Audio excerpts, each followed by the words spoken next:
Hi పిల్లలు, ఈరోజు మనము సర్వనామాలు గురించి తెలుసుకుందాం. మనం భాషా భాగంలో భాగంగా నామవాచకం నేర్చుకున్నాం. ఆ తర్వాత ఇప్పుడు సర్వనామాల గురించి తెలుసుకుందాం.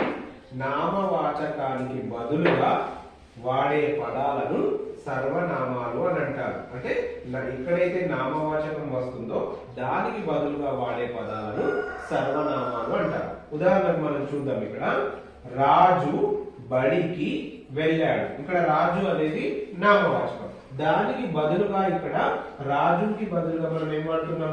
అతడు పరీక్ష రాశాడు. అంటే రాజు బడికి వెళ్ళాడు, అతడు పరీక్ష రాశాడు.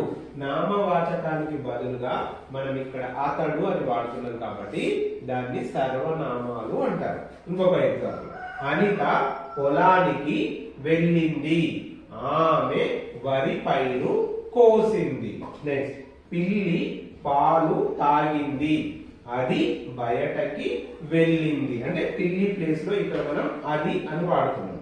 రవి, రాము, కిరణ్ కలిసి ఊరికి వెళ్ళారు, వాళ్ళు అంటే ఈ ముగ్గురిని మనం ఏమంటున్నాం? ఇక్కడ వాళ్ళు అంటున్నాం. అక్కడ బట్టలు కొన్నారు. అంటే నామవాచకానికి బదులుగా అతడు, ఆమె, అది, వాళ్ళు అని వాడుతున్నాం కాబట్టి వీటిని మనం సర్వనామాలు అని అంటారు.